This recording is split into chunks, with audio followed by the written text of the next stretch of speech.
Good morning, students. Now you have to read class 7th. You have to read the value-based questions. Now for giving the answer of this type of question, you have to understand the given summary.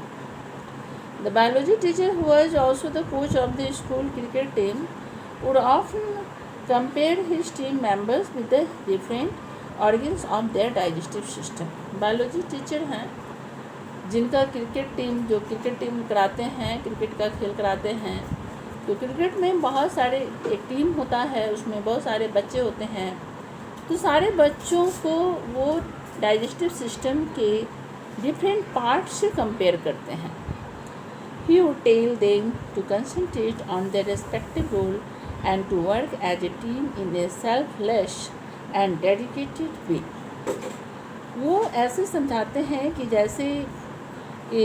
जैसे digestive system में हमारे buccal cavity हैं, food pipe हैं, stomach है, small intestine है, large intestine है, ये सारे अपने अपनी रिस्पॉन्सिबिलिटी को समझते हैं, अपने अपने रिस्पॉन्सिबल वर्क करते हैं. उसी तरह से टीम के जो बच्चे हैं उनको अपने अपने रिस्पॉन्सिबल वर्क करना है, तभी तुम्हारा टीम सक्सेस होगा.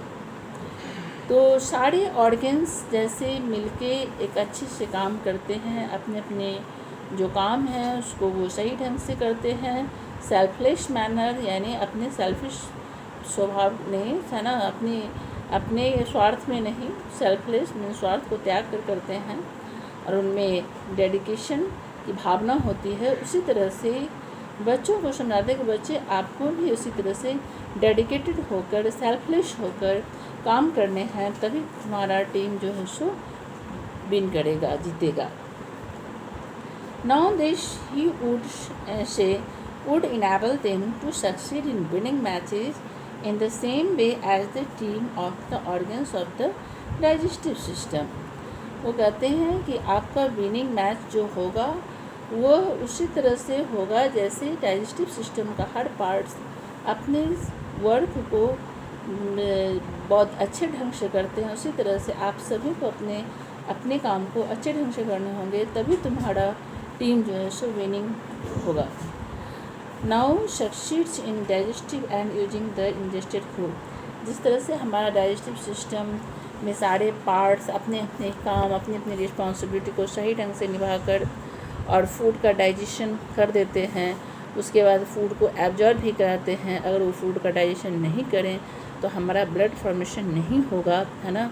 तो इस तरह से जो डाइजेस्टेड फूड हैं उनका एब्जॉर्प्शन होना समय से और फिर उनका यूटिलाइजेशन होना, ये सारे ऑर्गन अपने अपने काम में तत्पर रहते हैं, है ना. थोड़ा सा भी अपना रेस्ट ना लेके और वो सब जो है सो काम करते हैं. अगर वो काम नहीं करेंगे तो हमारा ब्लड फॉर्मेशन बंद हो जाएगा और हम मर जाएंगे, है ना.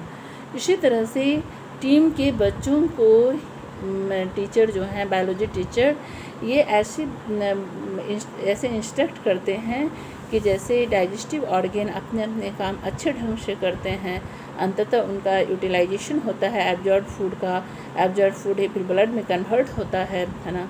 तो अच्छे से ये सब्सटेंस में जो हमारे डिफरेंट पार्ट्स को एनर्जी देते हैं, उसी तरह से तुम्हें भी सारे अपने अपने रिस्पॉन्सिबिलिटी को अच्छी तरह से करने हैं ताकि तुम्हारा टीम जो है सो विन करे. Now state 2 of the values that the teacher wanted his student to have in them. तो 2 वैल्यू बताइए आप जो टीचर आप में डालना चाहते हैं, है ना. 2 वैल्यू क्या है?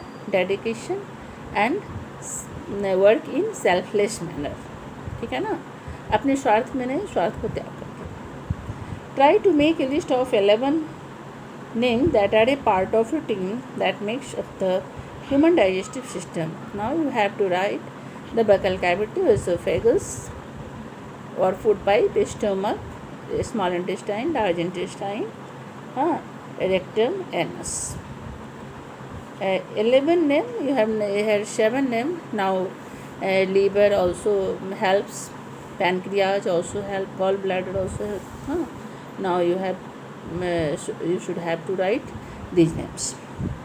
Have a group discussion on the importance of teamwork. Yes, You will group discussion, you will have to do in a team. Understand? Now you have to do the value based questions and explain. Now question number 6, explain ingestion of food in amoeba through a diagram. You have to show the food, how is food taken by amoeba. Now you have to show it by diagram. You will draw the diagram and show the food items that is taken by pseudopodia of amoeba, and then this food is gone into vacuole, and there is a secretion of digestive juice from the vacuole. Now this digestive juice acts on the food, thus it is broken into simpler particles, and this is spread in the amoeba's body. Then now undigested food is removed with the help of skin, cell membrane, and cell rupture, and undigested food is removed. Now you have to see it by the diagram. Understand?